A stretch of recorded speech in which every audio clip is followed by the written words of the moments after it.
ഇന്ന് നമ്മൾ തയ്യാറാക്കുന്നത് ഒരുപാട് ആരോഗ്യ ഗുണങ്ങളുള്ള അതുപോലെ തന്നെ കഴിക്കാനായിട്ടും നല്ല രുചിയുള്ള അടിപൊളിയായിട്ടുള്ള സ്വീറ്റാണ് കേട്ടോ.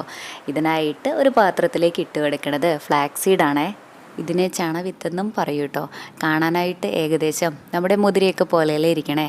ഇതിൽ ധാരാളം ഒമേഗ 3 ഫാറ്റി ആസിഡ്സും ഫൈബറും അടങ്ങിയിട്ടുണ്ട്.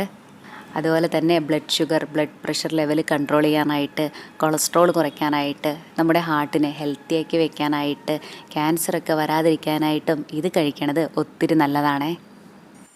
പിന്നെ ഇതാ നമ്മുടെ മുടിയുടെ വളർച്ചയ്ക്കും വെയിറ്റ് കുറയ്ക്കാനായിട്ടും ഫ്ലാക്സ് സീഡ് നല്ലത് തന്നെയാണ്. സ്ത്രീകളൊക്കെ ഈ ഒരു ഫ്ലാക്സ് സീഡ് പതിവായിട്ട് കഴിക്കുവാണെങ്കിൽ നമ്മുടെ ഹോർമോൺ ലെവലൊക്കെ മെയിൻറ്റെയിൻ ചെയ്യാനായിട്ടും അതുപോലെ മെൻസ്ട്രൽ സൈക്കിൾ റെഗുലേറ്റ് ചെയ്യാനും സാധിക്കും കേട്ടോ. ഇതുമാത്രമല്ല, ഇനിയും ഒരുപാട് ആരോഗ്യ ഗുണങ്ങളുണ്ട് നമ്മുടെ ഈ ഒരു ഫ്ലാക്സ് സീഡിന്. മിക്കവർക്കും തന്നെ അറിയാനുണ്ടാവും. കൂടുതലായിട്ട് അറിയണമെന്നുണ്ടെങ്കിൽ ഒന്ന് ഗൂഗിൾ ചെയ്ത് നോക്കണേ. ഇനി നമുക്ക് നമ്മുടെ ഈ ഫ്ലാക്സ് സീഡ് നല്ലപോലെ ഒന്ന് റോസ്റ്റ് ചെയ്തിട്ട് എടുക്കാം. ഇത് 1 കപ്പ് അളവാണ് ഉള്ളത്. ഇത് നമുക്ക് ഓൺലൈനായിട്ടും അതുപോലെ എല്ലാ സൂപ്പർ മാർക്കറ്റിലും വാങ്ങിക്കാനായിട്ട് കിട്ടുമേ. ഈ സമയം ലോ ഫ്ലെയിമിൽ വെക്കാനായിട്ട് മറന്നു പോകല്ലേ. 4-5 മിനിറ്റൊക്കെ ആകണ സമയത്ത് ഇത് നല്ലപോലെ ഒന്ന് പൊട്ടി വന്ന് തുടങ്ങും. അതുപോലെ കളറും ചെറുതായിട്ടൊന്ന് മാറിയിട്ടുണ്ടാവും. ഈ ഒരു പാകമായ മതിയേ. ഇനി നമുക്കിത് വേറൊരു പാത്രത്തിലേക്ക് മാറ്റാം. ഇനി നമ്മൾ ഇതേ പാനിലേക്ക് ഇട്ട് കൊടുക്കുന്നത് 1/2 കപ്പ് വെളുത്ത എള്ളാണ്. ഇതും നമുക്ക് ലോ ഫ്ലെയിമിൽ വെച്ച് തന്നെ നല്ലപോലെ ഒന്ന് റോസ്റ്റ് ചെയ്തിട്ട് എടുക്കാം. ഈ ഒരു പാകമായ മതിയെ.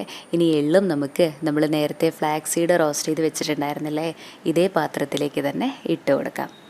ഇനി നമ്മൾ അടുത്തതായിട്ട് ഈ ഒരു പാനിലേക്ക് ഇട്ട് കൊടുക്കുന്നത് 1 കപ്പ് തേങ്ങ ചിരകിയതാണേ. നമ്മളിതായി തേങ്ങയൊക്കെ നല്ലപോലെ റോസ്റ്റ് ചെയ്തിട്ട് തയ്യാറാക്കണ കൊണ്ട് തന്നെ നമ്മുടെ ഈ ഒരു സ്വീറ്റ് പെട്ടെന്ന് കേടുവരില്ല കേട്ടോ. അതുപോലെ തന്നെ കഴിക്കാനായിട്ടും നല്ല ടേസ്റ്റ് തന്നെ ഉണ്ടാവും. ഈ തേങ്ങ നമുക്ക് ഗോൾഡൻ ബ്രൗൺ ഷെയ്ഡാക്കി കിട്ടേണ്ട ആവശ്യമൊന്നുമില്ല കേട്ടോ. ഇതിൽ കൂടുതലായിട്ടുള്ള വെള്ളമൊക്കെ ഒന്ന് പോയി കിട്ടിയാൽ മാത്രം മതി. ഈ ഒരു പാകമായ മതിയെ. ഇനി നമുക്കിത് വേറൊരു പാത്രത്തിലേക്ക് മാറ്റാം. ഇനി നമ്മൾ അടുത്തതായിട്ട് ഈ പാനിലേക്ക് ഇട്ട് കൊടുക്കുന്നത് 1/2 കപ്പ് കടലയാണേ. ഇതിന് കപ്പലണ്ടി, നിലക്കടല, അങ്ങനെ ഓരോ സ്ഥലത്തും ഓരോ പേരായിട്ടോ പറയാം. ഇനി നമുക്ക് ഈ കടലയും ലോ ഫ്ലെയിമിൽ വെച്ച് തന്നെ നല്ലപോലെ ഒന്ന് റോസ്റ്റ് ചെയ്തിട്ട് എടുക്കാം. ഇത്രയും മതിയേ. ഇനി ഇതും നമുക്ക് ഈ ഒരു പാത്രത്തിലേക്ക് മാറ്റാം. ഞാൻ ഈ കടലയുടെ തൊലി കളഞ്ഞിട്ടല്ല കേട്ടോ എടുക്കണത്. നിങ്ങൾക്ക് തൊലി കളഞ്ഞിട്ട് എടുക്കാനാണ് ഇഷ്ടമെങ്കിൽ അങ്ങനെ ചെയ്തോളൂ. ഇനി ഇതിൻ്റെ ചൂടൊക്കെ ചെറുതായിട്ടൊന്ന് പോയി കഴിയണ സമയത്ത് നമുക്ക് മിക്സിയുടെ ജാറിലേക്ക് ഇട്ടിട്ട് നന്നായിട്ട് ഇതൊന്ന് പൊടിച്ചെടുക്കാം. ഇത് കുറച്ച് കൂടുതലുള്ളത് കൊണ്ട് ഞാൻ 2 പ്രാവശ്യമായിട്ടാണ് കേട്ടോ ഇത് പൊടിച്ചെടുക്കണത്. ഇത് നല്ലപോലെ ഒന്ന് പൊടിച്ചെടുത്ത് കഴിഞ്ഞാൽ നമുക്കിതിവിടെ ഒന്ന് മാറ്റി വയ്ക്കാം. ഇനി നമുക്ക് ഇതിലേക്കുള്ള ശർക്കരപ്പാനി തയ്യാറാക്കാം. അതിനായിട്ടൊരു പാത്രത്തിലേക്ക് 2.25 കപ്പ് പൊടിച്ച ശർക്കരയാണ് ഇട്ട് കൊടുക്കുന്നത്. ഒപ്പം തന്നെ 1/4 കപ്പ് വെള്ളം കൂടെ ഒഴിച്ചു കൊടുക്കാം. ഇനി ശർക്കരയൊക്കെ നന്നായിട്ടൊന്ന് അലിഞ്ഞു വരട്ടെ. ഇത് കല്ലും മണ്ണൊന്നും ഇല്ലാത്ത ശർക്കരയാണേ. നിങ്ങളെടുക്കുന്ന ശർക്കരയിൽ കല്ലും മണ്ണൊക്കെ ഉള്ളതാണെങ്കിൽ ഒന്ന് അരിച്ചെടുക്കാനായിട്ട് പ്രത്യേകം ശ്രദ്ധിക്കണേ. ഇനി നമ്മുടെ ശർക്കരപ്പാനിയൊക്കെ ഒറ്റനൂൽ പരുവം 1 സ്ട്രിങ് കൺസിസ്റ്റൻസി ആകണ സമയത്ത് ഇതിലേക്ക് 2 നുള്ള് ഉപ്പും കൂടെ ചേർക്കാം. നമുക്ക് ഇഷ്ടമാണെങ്കിൽ ഈ സമയം ഇതിലേക്ക് ഏലക്കാപ്പൊടിയോ നെയ്യോ ഒക്കെ ചേർക്കാം കേട്ടോ. ഞാൻ പക്ഷേ ഇപ്പോൾ ചേർക്കണില്ല. ഇനി ഇതിലേക്ക് ചേർക്കണത് നമ്മൾ നേരത്തെ പൊടിച്ച് മാറ്റി വെച്ചിട്ടുണ്ടായിരുന്ന നമ്മുടെ പൊടികളില്ലേ, അതാണേ. ഇനി ഇതെല്ലാം കൂടെ നല്ലപോലെ ഒന്ന് മിക്സ് ചെയ്ത് കൊടുക്കാം. പൊതുവെ ആ ഒരു ഫ്ലാക്സ് സീഡിൻ്റെ ടേസ്റ്റൊക്കെ നമുക്ക് എല്ലാവർക്കും അത്ര ഇഷ്ടമാവണമെന്നില്ലല്ലോ. പക്ഷേ നമ്മളിതിലേക്ക് തേങ്ങയും കടലയും ഒക്കെ ചേർത്തിട്ട് തയ്യാറാക്കണ കൊണ്ട് നമ്മുടെ ഈ ഒരു സ്വീറ്റ് കഴിക്കാനായിട്ടൊരു പ്രത്യേക രുചി തന്നെയാണ് കേട്ടോ. കണ്ടില്ലേ, ഇതിപ്പോൾ കുറച്ചൊന്ന് കുഴഞ്ഞ പരുവത്തിലല്ലേ ഇരിക്കണേ. അത് കുഴപ്പമൊന്നുമില്ല. ഇത് സെറ്റായി വരുമ്പോൾ ശരിയായിക്കോളും. ഇതുപോലൊന്ന് മിക്സാക്കി എടുത്താൽ മാത്രം മതി കേട്ടോ.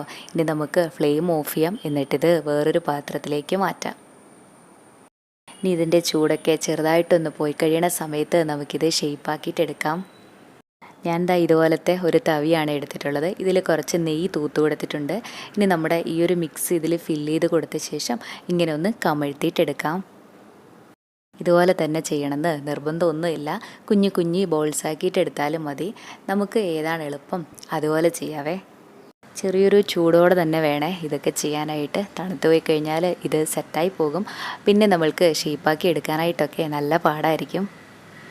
ഇതിൻ്റെ ചൂടൊക്കെ പോയി കഴിയുമ്പോൾ തന്നെ ഇത് നല്ലപോലെ കട്ടിയായിട്ട് വരും.